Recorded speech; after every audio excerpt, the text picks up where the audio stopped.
Tonight, the end of mandatory masking in Saskatchewan health facilities. The government ditches one of the last COVID-19 restrictions. It's your choice if you want to put on a mask or not. Like, it doesn't really affect me. Also, some people affected by the stabbing tragedy at James Smith Cree Nation are getting a fresh start in a new home. Plus, former U.S. President Donald Trump pleads not guilty to 34 felony counts of falsifying business records. This is CBC Saskatchewan News.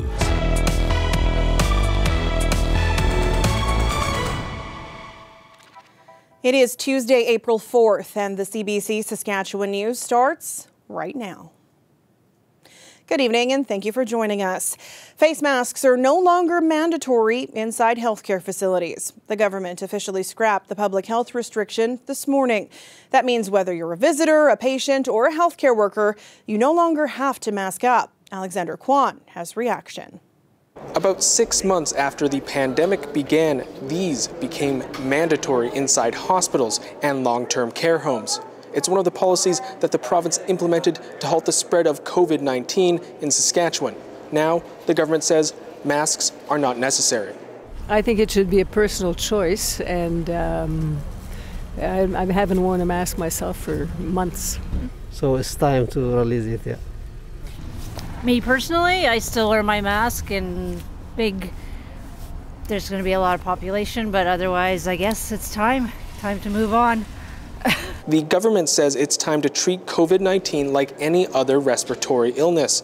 The health minister says they consulted with the Health Authority and that it was Chief Medical Health Officer Dr. Saqib Shahab who made the recommendation. But we've also heard it from staff. We've heard it from staff traveling across the province and meeting with staff that they would actually like to get rid of the masks or have the option of removing their masks. So this isn't just about patients and about family, it's also about staff. Ditching masks won't be a big adjustment for most.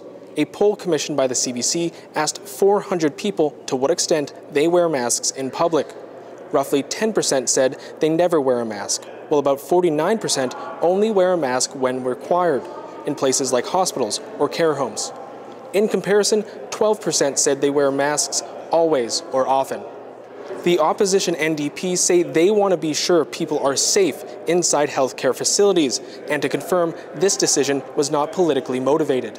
What would help the public to understand would be to hear directly from Dr. Shahab about this change and so that we can trust that these are being made by health professionals and not by politicians. The decision is being made despite indications in the province's wastewater that the presence of COVID-19 is on the rise throughout the province. It is also being made as the province has reported 137 COVID-19 deaths in the first 3 months of the year. Alexander Kwan, CBC News, Regina. And here's another sign of the province moving on. eHealth is getting rid of its mobile app for vaccine passports. Proof of vaccination is not required anymore, so the SK Vax Wallet app is being decommissioned. That means it won't be available in the App Store as of the end of April. If you need your vaccination record, you can still find it on your My Sask Health record.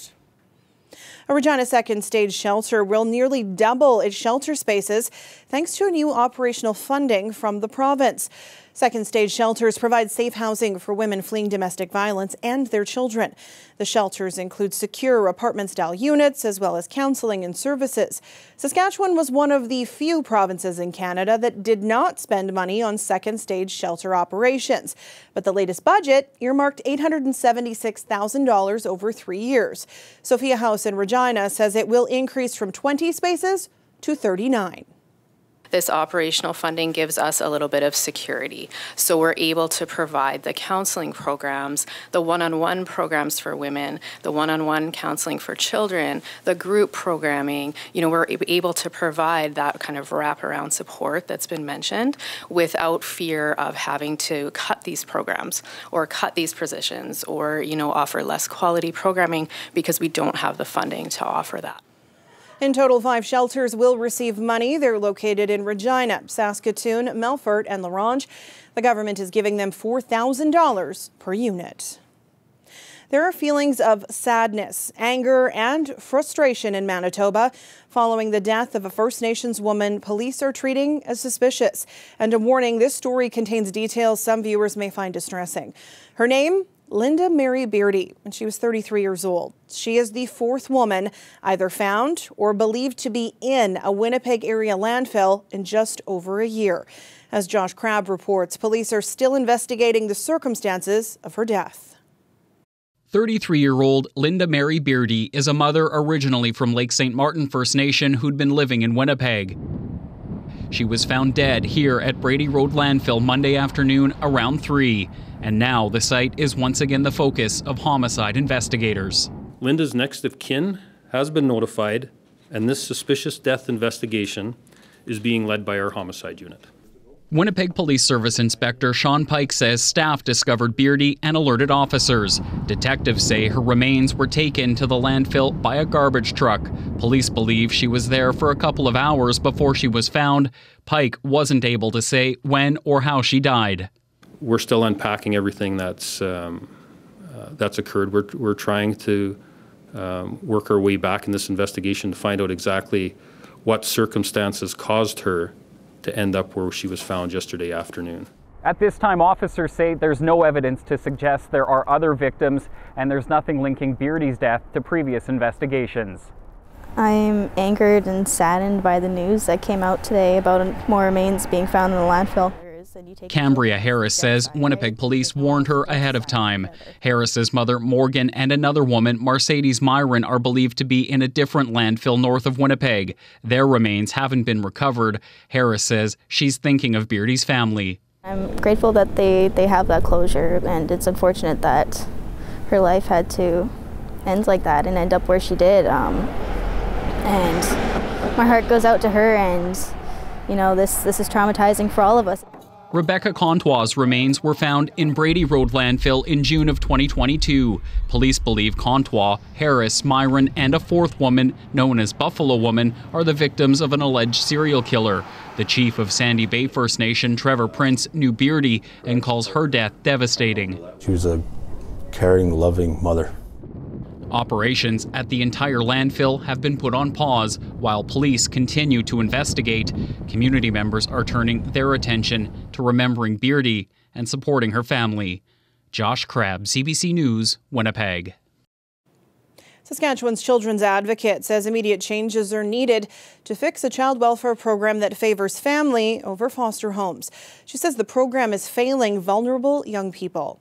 Lisa Broda presented her report in Saskatoon this morning. She reviewed the province's Person of Sufficient Interest, or PSI, program. That's when social services places a child with extended family or a band member rather than a foster parent.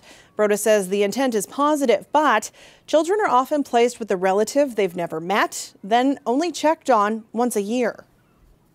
While the intent of this program aims to ensure children are safely cared for by their extended family or other people they are close to, our work illustrates that it can create significant risk for children whose needs can go unmet, who may not be connected to their culture or tradition, who do not receive support beyond their 18th birthday, and in several cases, who have suffered maltreatment. The Children's Advocate says legislative changes are needed to address gaps and issues with this program. Some people affected by the stabbing tragedy at James Smith Cree Nation in September are getting a fresh start in a new home. Brian Burns, also known as Buggy, has been living in hotels in this rental property in Melfort for the past 7 months. Last week, he started packing his belongings to move back to James Smith Cree Nation. He left the community after his wife Bonnie and his son Gregory were murdered in their family home. But Burns isn't moving back into his old place. The band's housing authority has given him the keys to a newly constructed house, built in part with federal money. Burns says he's only going back because his 3 surviving children want to. I'm glad we got a new house, but it's like I said, it's full of mixed emotions, you know. But I gotta try it. If it was up to me, I'd be still in town, but I gotta try it for my boys. So, you know, be strong. It's hard to do both roles at once. Be a mother and a father, but I'm trying, you know. I tell them I love them every morning as soon as they get up, you know. And I tell them good night. I love them, you know, trying. Burns says he hopes to fill the blank walls in the new home with photos of their family members who were killed. It is a full circle moment for a young First Nations man in Regina. Drayden Sear has returned to the middle school that changed his life, this time as a teaching intern. And as Bonnie Allen reports, he told CBC News a decade ago that this was his dream. So on this page, after I give you guys direction, Drayden Sear is still getting used to his new title, Mr. Sear, but the 22-year-old teaching intern is comfortable in this classroom. He used to be a student here. The thing that made me want to become a teacher was kind of just how amazing my early teachers were, and they really helped me set my life on a better path than the one I was headed down. His old teacher still remembers that path he was on. One thing I know about Dre is in grade 5, his attendance was horrendous. In fact, his mom talked about how she would go off to work and find out later on in the day that he hadn't gone to school again and again and again and again. So for grade 6, Sear's mother enrolled him in this inner city school. It had just opened, and the Mother Teresa Middle School promised a private education for free. A small group of mostly Indigenous students nurtured with everything from food and transportation to sports and counseling. Anything to help them graduate and find jobs. CBC News interviewed Sear when he was 13. When I first came here, I was like below, so they taught me and made me smarter and taught me how to read better. And he was asked about his future plans. At the end of this school year, Drayden will move on to high school. Eventually, he wants to be a math teacher and coach, so he can pay this opportunity forward. Because I can pass on to others my knowledge of things.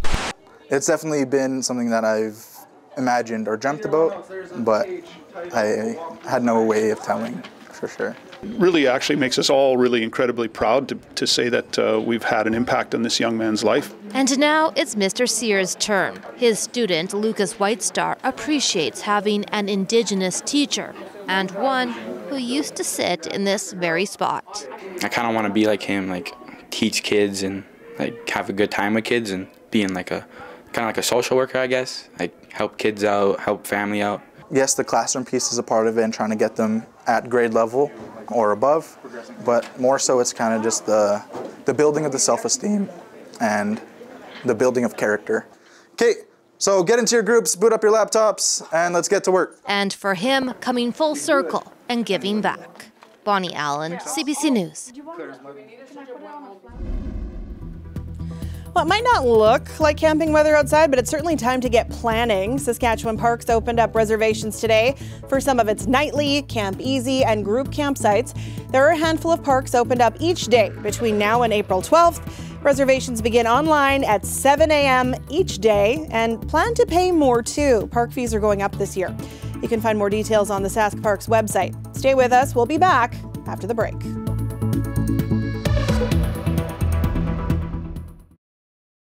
This weather update is brought to you by Capital Ford Lincoln. Friend and Family F-150 event is on now.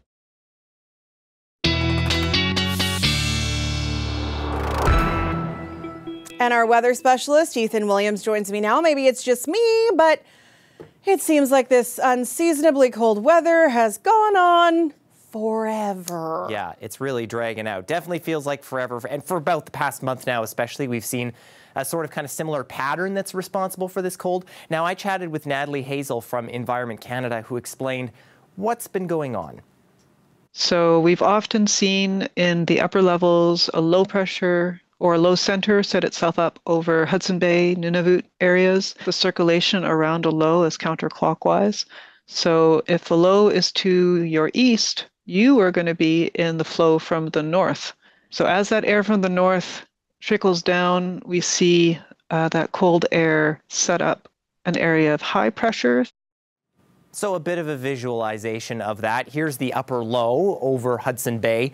And that, as you can see, is counterclockwise flow. So all that cold air from the north spilling down into Saskatchewan, leaving us with very cold temperatures, and especially in south and central these last few days. That cold air, of course, is really dense. So it moves downward and it creates more air pressure at the surface. And that's where we get those surface high pressure areas that we've been seeing over the past, well, really few weeks in the province. And as a result, temperatures have been much below normal. This is 3 o'clock temperatures compared with normal today, and really west central, southwestern Saskatchewan close to 20 degrees below normal today. Regina, Saskatoon, a good swath of south and central in between 10 and 15 degrees cooler. Actually, warmest area in south and central is east central Saskatchewan, which is not usual, especially around Hudson Bay. And in fact, the warmest part of the province is the north. Our hot spot today was South End, where they got to 3 degrees above zero. So very warm there still, and you can see this really locked in place still. Our cold spot today for a period of time is actually Swift Current, and it still is right now. That's very unusual, down around -11, and a lot of us getting close to that -10 mark still. Now, of course, the jet stream playing a big role in this, and as we go over the next couple of days, you see that very powerful Colorado low starting to move in through Manitoba. But as that moves out, again, that ridge is going to start to build in. High pressure dominated by warmer air is what we're going to be seeing as we head into the long weekend. But high pressure marked by very cold air is what is dominating us through the night tonight and through the day tomorrow. We'll see clear skies, mostly clear for the south. For the north of the province, there's a possibility that we could see some flurries or maybe even some fog, especially in the far north. And then as we get to tomorrow, that high pressure weakening a little bit, but it actually starts reinforcing itself as we get even into Thursday, and it's just waiting for that Colorado low to move out so that it can move out as well. But we are still looking at a very, very chilly morning tomorrow, mid -20s, especially for central Saskatchewan, including Saskatoon, where we could see wind chills in the -30 range. So frostbite will certainly be a concern there overnight tonight. That low pressure system in Manitoba is going to be picking up wind gusts a bit as we head through the day tomorrow, as far west potentially as Regina. And then as a little bit of a warm-up comes in, we're starting to see western sections of the province get a little bit breezier as we head into the end of the week.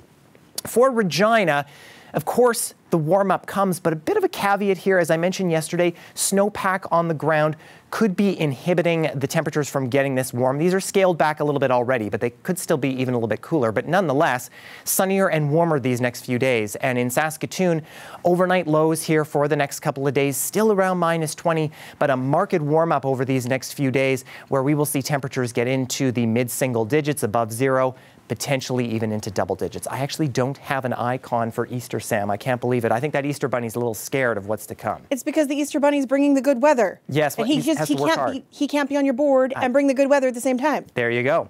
Makes sense. Total sense. Thanks, Ethan. You bet. We're back with more news after the break.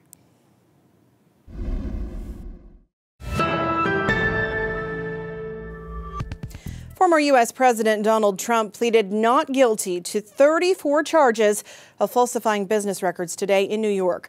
Charges that stem from alleged hush money payments made to 2 women in 2016, including an adult film star.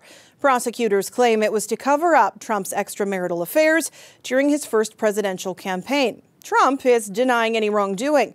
Travis Danrush has the details. Stunning. Historic, whatever the adjective, words seem to fail this moment in American history. Images did not. A solemn former president cocooned by security walking into a Manhattan courthouse. Inside, a new low. Donald Trump was fingerprinted, processed, the first president to become a criminal defendant. Trump pled not guilty to 34 counts of falsifying business records. Manhattan DA Alvin Bragg laying out the details. 34 false statements made to cover up other crimes. These are felony crimes in New York State, no matter who you are. Today's unsealing of this indictment shows that the rule of law died in this country. Because while everyone is not above the law, no one's below it either. For the country he once led, this moment will no doubt further carve out an ever-growing divide. It's a witch hunt. It's all political. This is a charge that they're giving him right now. Let's start from there and then go on to the other charges. It just shows that he's a liar. He's hiding stuff. Justice right here. What kind of president is that? In what is the ongoing drama of the Trump reality show, USA! USA! What comes next is unknown. His legal challenges in New York, Georgia, and elsewhere are mounting. President Trump. But tonight, in the face of it all, defiance, a rally at Mar-a-Lago to line the coffers. Millions already raised for his 2024 campaign since his indictment. After all of this, it's hard to fathom Donald Trump could ever hold public office again. However, he and his supporters are resolute. He will once again sit behind that historic desk in the Oval Office. Travis Stanrush, CBC News at the White House. It was a historic day for Finland. Today, the Nordic nation celebrates as it becomes the 31st member of NATO, drawing applause from member states with the notable exception of Russia. Let me start by welcoming Finland as the newest member of our alliance. Finland's president calls it a great day. The move gives his country added support in the event of an aggressive attack. Since the Ukraine war, Finland has increasingly feared for the security of its own border with Russia. The Kremlin has long opposed Finland joining NATO and today warned that Russia would increase its military presence near Finland.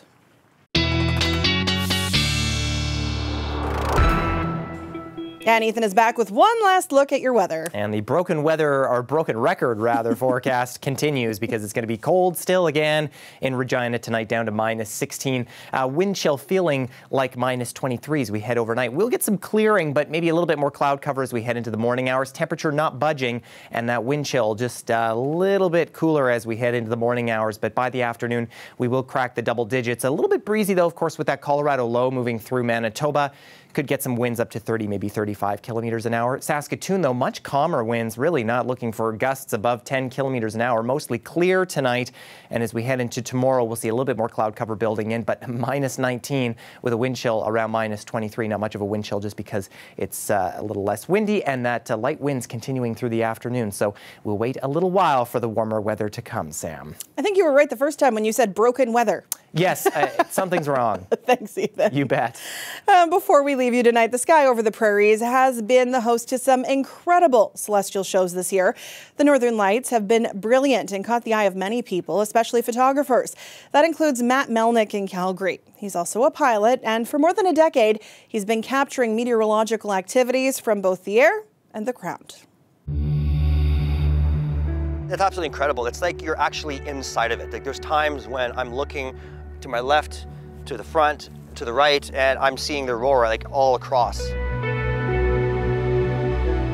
Aurora chasing is a very big thing now. It's become very popular because people now realize that they can actually see it here in Calgary very easily. I've been flying for 20 years.